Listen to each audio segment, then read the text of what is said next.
I got out of 13 weeks basic training, they call it. They sent me to radio school to Morse code, dot and dash, da-da-da-da, that's V for victory. SOS, da-da-da-da, da-da-da-da, da-da-da-da. That's the SOS call when the ship is in trouble. And they don't use that anymore, and I never used it in the service. So it was, they just didn't know where to put people. Because they said, well, let's send them to code school. But the Navy used it, but the Army never used it. But that didn't mean they didn't have to have a school. So things were, kind of muddled, getting organized.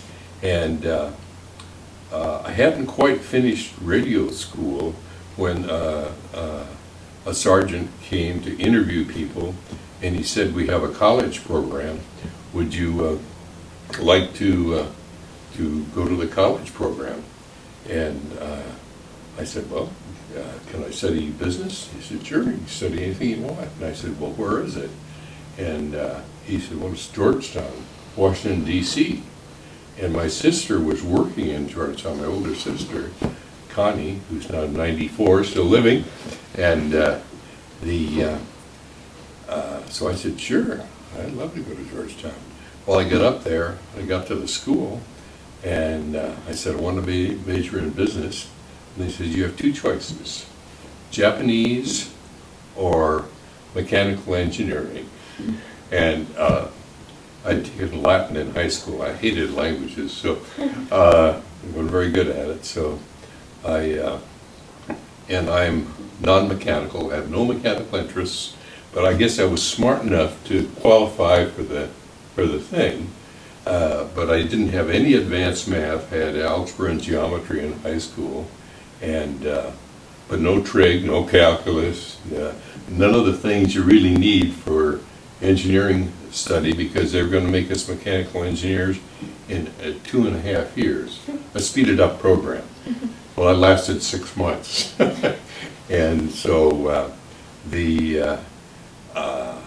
my assignment was to be an ammunition carrier for the machine guns, to carry the little boxes of ammunitions. And so when we went over to England, they called me in and said, first sergeant said, we're transferring you to the 1st Platoon to be a radio operator for Lieutenant Jack Yost. And I said, well, I'd rather go into combat with the guys that I know. And they said, get over there, you've already been transferred. You didn't get much choice in the service. And Orr met Jack Yost, nice guy, and he said, wherever I go, you're with me. And he says, right? I said, yeah, absolutely. He was a good guy. He was solid as a rock, from Kansas. I thought of him as an old guy. You saw his picture. Well, I was 19, he was 26.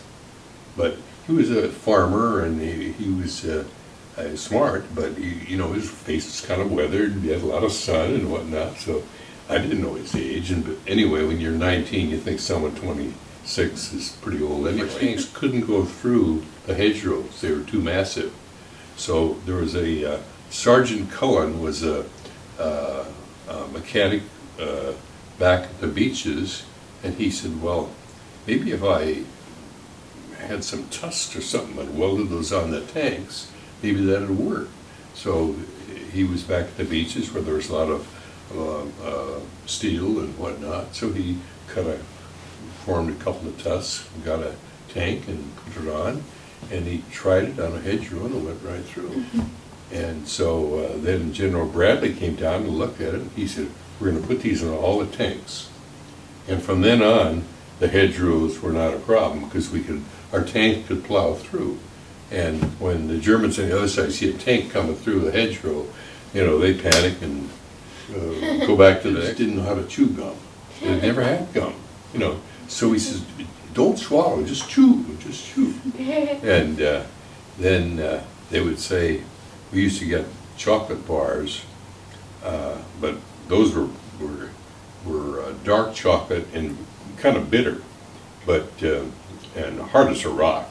But we didn't give those away, because we would chop that up and make cocoa and add sugar and whatnot.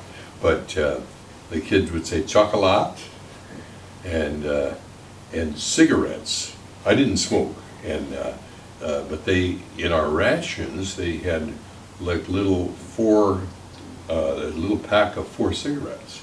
So they'd say, cigarettes for Papa, and we'd say, well, what have you got to trade? Bread or cake or something like that. So, or wine, that was popular in France. So we would give them cigarettes. They didn't want money. They wanted the cigarettes. The cigarettes were, they could take those cigarettes and go to a baker and get a couple loaves of bread, because there just were no American cigarettes around, So it was like, it was better than money. When German artillery would fire, you hear you could hear the shell. And when the U.S. fires in back of us, ours was a lower velocity, so it would go whoosh, going outgoing. And then ingoing was probably a 75 millimeter, and it would come in kind of screaming, a high pitch. So you soon learned, very soon, that one was high. It was going to go well over you. No need to duck, no need to get in a foxhole or anything. That one's going over there, that one's going over here. This one looks like it's coming up my nose. That's when you dove for cover. You got into anything. You got under, behind a wall, you got into a basement or a house, or just hit the ground, because shrapnel, when it bursts, it goes all over. And the only place for me to get cover was that manure pile, and I dove in that friendly manure pile. And a shell hit maybe 30, 40 yards in front of me, but Mr. Manure Pile did his job, and so I got out and dusted myself out, and of course we all smelled kind of bad because you didn't get to shower very much, But the guy said, "Hey, Dick, you really smell today." So I said, "Well, I had a little incident happen, so." Every family with a soldier represented that person with a service flag shown outside their house. Each star represented a family Dick member O'Brien in enlisted service, in the Army at and the gold 18 star was after hung for attending an lost all-boys loved Catholic school.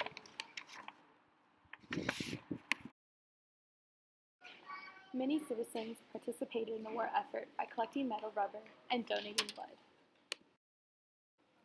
In England, he was assigned to Patton's Third Army, and Dick comments When on they him reached as France, the best they general realized of that the there were world, no men in the also villages, as and that the they had tank all been guy. taken to Germany as prisoners to work as farmers.